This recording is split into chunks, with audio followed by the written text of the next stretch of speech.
Well, good morning, everyone. It is a beautiful day out here in central Illinois. A little bit on the windy side. I had today. It's also kind of warm, 85 degrees, and a wind out of the southwest at about 13 miles an hour. It was a beautiful day, though. It was nice. I got my ride in, not as fast as I wanted, but I got it in, and that's a good thing. But I almost didn't. I almost didn't. Today, I thought about just not going. I was kind of sore. I was a little tired, and I thought, why do it? But I went ahead and did it anyway. And I did it for a couple of reasons. One, I really need to keep after it. The problem is it's so easy to quit, isn't it? I mean, giving up is always the easiest thing we can ever do.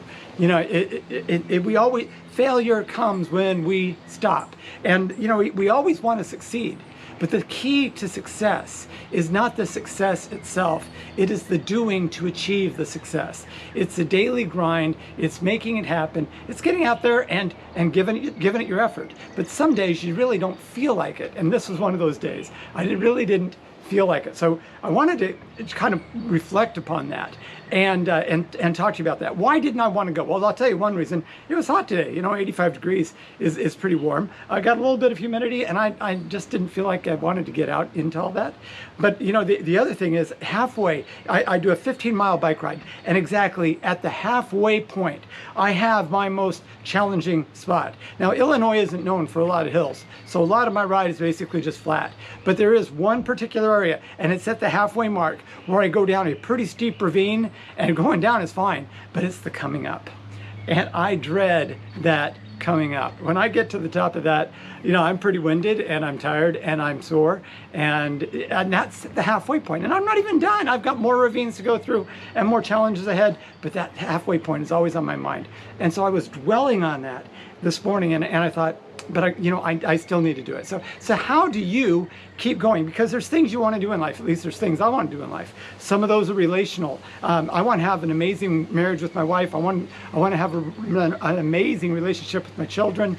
I want to have good friendships. Those all take work. It's easy to forget it. It's easy to be selfish. It's easy to do what you want to do, but you got to stay after it. Or it may be educationally. You want to achieve something educationally, but you know what? You just don't get that diploma. You don't get that diploma without putting in the time, without putting in the effort, without going to class, without struggling through that. You don't build a business by just waiting around for customers to show up. Do you? No, you've got to actually get out there. You don't achieve success in any area of life without the doing. The doing is so important. So how do you keep focused on the doing? Let me give you a few points. One, anticipate you're going to have some challenges. This morning, I knew that halfway point, I was going to hit that challenge. And that's just one of them. I've got other ravines. I actually have designed my route that I take so that it's not just flat, but I've got some ups and downs. And I know they're there, and those downs are always fun, but the ups are a challenge, and I know they're going to come. And so prepare yourself for those difficulties. Recognize they're going to come. Smooth sailing doesn't happen in real life. There's always something that you have to go through. Secondly, keep your eye on your goal. Keep your eye on your goal. It's kind of like me in bike riding. If I just kept my eyes on the ground the whole time, I'd run into something. No, I have to keep my eyes up, and I have to keep my eyes on the road. I have to see what's coming at me. I have to make course corrections if there's something in the road unexpected. But how do I do that? I keep my eye on my goal. So should you. Why did you start? What are you trying to achieve? Where do you want to go in life? Keep your eye on that goal. The second thing is not only to keep your eye on the goal, but keep your eye on the ground. In other words, the things you have to do today. What do you have to do? Don't neglect the small things. Stay after the small things. Have your priorities. Have your checklist. Have your daily grind, and go ahead and knock it out. Knock it out. And one way you can do that, this is a fun one. I call it beware of the minefields. Not minefields, you step on and you blow up, but it's kind of the same thing. It's a minefield. Beware of the minefields. What are the things that can distract you? What are the things that can consume you? What are the things that can make you negative? Whether that be a news article or some sort of conspiracy that's going on today. How much time do you stay focused on the minefields? Because I'll tell you what, it's so easy to get sucked into that stuff, especially in this day and age where we live, where it's basically everywhere. And the next one is kind of the same thing. Not only the minefields, but the communication fields, the conversation fields. Yeah, who do you surround yourself with? Who do you talk to on a regular basis?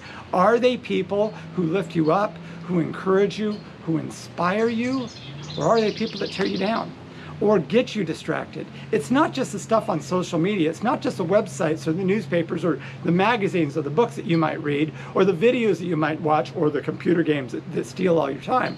No, it's sometimes the communication. Think about the communication you are having and make sure you are surrounding yourself with people who lift you up. That way you will stay focused and you will stay motivated. Another thing you can do with that group of people that you associate with who are going to lift you up and encourage you, find one of them with whom you can be accountable. I told you a few videos ago, I've got an accountability partner. He's a really good friend of mine. I've known him for a long time. He and I communicate back and forth. I let him know my struggles. He lets me know his struggles. We pray for one another. We hold each other accountable. And I appreciate my friendship with him. I'd encourage you to find somebody to whom you can be accountable, whether that be in relationships, whether that be in your business, whether that be in education, whether that be in your personal growth, whatever it is, do that. And have that accountability partner to bounce things off of and let him or her know how you are doing as you are striving to achieve that goal on a daily basis. And then lastly, and this is an important one, especially for me, every revolution around the sun, I'm aware that my life is precious. And my friends, your life is precious. How are you investing your life? How are you investing your life? How are you investing yourself in others? How are you investing yourself to achieve your goals? Because here's the thing, we only get one life. I don't really care what your religious perspective is on that. I just know what I know, and that is we only have one life. How are you living your life? Are you living your life with joy? Are you living your life with challenge? I mean, positive challenge. Are you living your life striving to achieve your goals? Are you living your life to honor the Lord? You know, these are some things that you should be thinking about on a regular basis, not only as you have your birthdays and reflect back on the year behind. Every day, count your days, count where you are in life, and let that motivate you to keep moving. Hey, I hope that's helpful to you. If you find it helpful, go ahead and subscribe to my YouTube channel. I don't know if this is on Facebook or wherever you're finding this, but I'll put the link in the comment section. Subscribe to my YouTube channel so you can get my notifications on other videos. But anyway, I hope this is helpful to you on this day that the Lord has made. Why don't you go out and rejoice and be glad in it? And we will talk to you later.